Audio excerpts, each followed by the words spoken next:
Hi, I'm Sage Hill, and welcome to the Social Sage Podcast. If you are a first-time listener, I'd like to invite you to subscribe to this channel so that you can be the first to hear videos and podcasts as they are released. And also feel free to comment in the section below if you have any stories that you would like to share, or if you have experiences related to the topic that we'll be discussing today. Today, I'm going to be talking specifically to those who are single during this time of year as we approach the holiday season. I really want to share some of my experiences with you, some experiences that others have shared with me over the years and even more recently. And I'm going to be talking very specifically about this. Love is not a race. Stop being so fast. What do I mean by that? I think so many times as women, we feel this need to live up to the expectations of others or to fulfill these lifelong dreams. And sometimes they're not even dreams, they're just ideas that we have adopted based on what we've seen via the media and the way that others are portrayed on social media, the way others present their lives. And it causes us to feel some sort of way when we don't feel that we have achieved a level of success, be that in our work lives, in our personal lives, and more particularly when it comes to relationships. And this is where I need you to just simply pause and take a deep breath.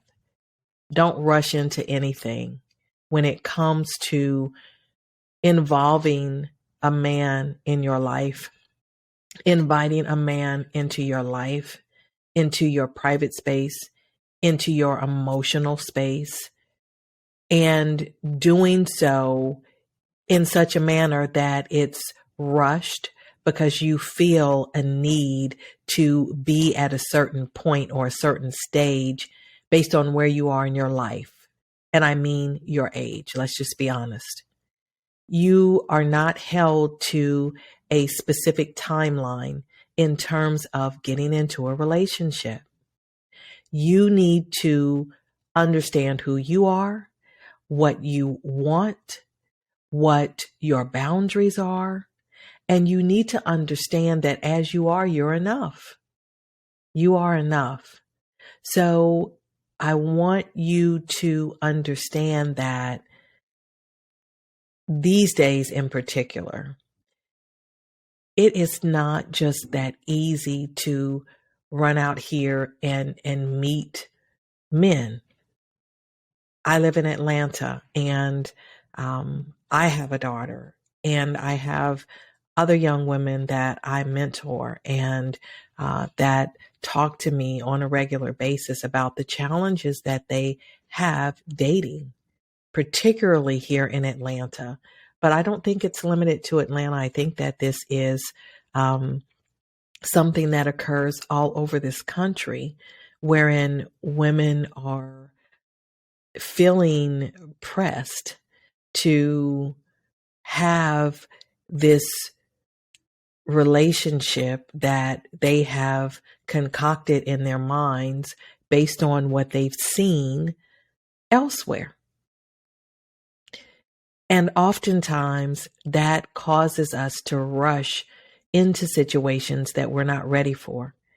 And it also causes us to sometimes be short-sighted when we're making decisions.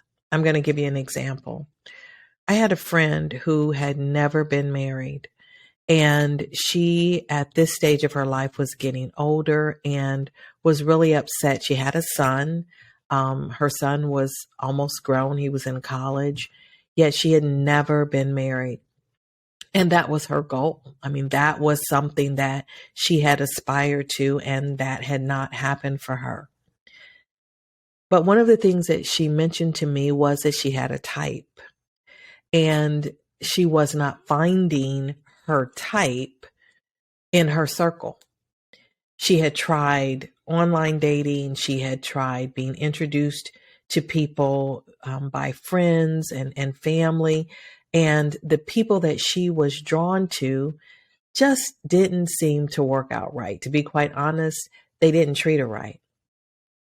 And so here she was at this stage in her life, and she had just had it. She was exhausted. She was tired. She was fed up. She was angry. And so a few months later, we chatted, and she told me that she had met someone and that he really wasn't her type, but she was still getting to know this person. He seemed very interested in her. And that was kind of amusing to her at the time. But nonetheless, she continued to go out with him occasionally. And okay, I thought, well, good. You've met someone, you'll just kind of have to see how that goes. Well, fast forward a few months, I happened to be looking on LinkedIn and I looked and I said, her name has changed. And so I called her on the phone and I was like, what's up with this last name change that I'm seeing on LinkedIn? And she laughed and she says, well, I got married. And I said, you got married? And she said, yeah. I said, to who? And she said, to the guy that I had told you about. And I said, but I thought you said he wasn't your type. And this is what she said. He wasn't my type, but he was my person. And what I discovered was, after spending time with this man and seeing how much he was into me as I was, for who I was, she said, I started to see him in a different light. She said, this man treats me like a queen. He treats me better than any man has ever treated me. And I had to ask myself, what is it that I really want? I want a relationship with someone that is going to last, with someone that gets me, who doesn't want to change me, who appreciates me for who I am and who I have become. And this man is that man. And so we got married.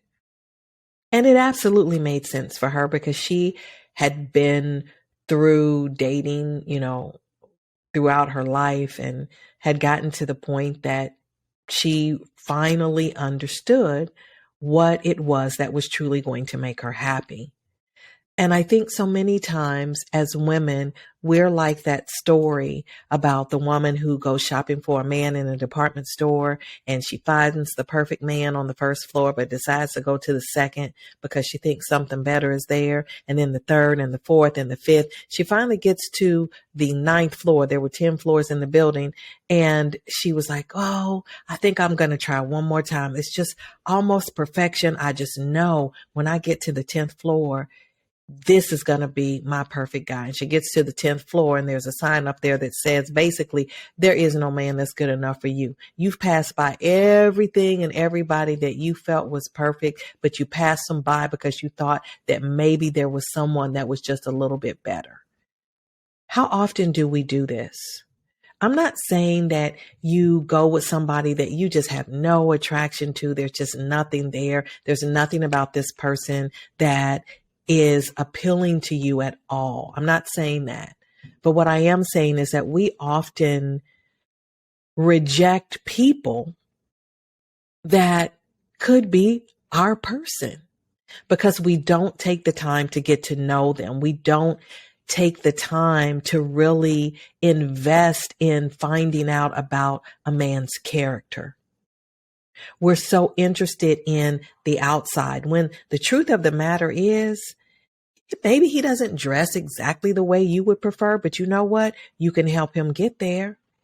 Men are eager to please a woman that they are interested in. And so if you'd rather see him wear his hair a different way, or maybe grow a beard, or wear a particular color, they will do that. What you don't try to change is the character of a person. And what you can't change is the character of a person. So while you may meet someone that on the outside meets everything that you think you want, they could be so ugly on the inside that it doesn't matter how they look on the outside, because when they don't treat you right, that's the last thing you're concerned about. When they won't work, that's the last thing you're concerned about.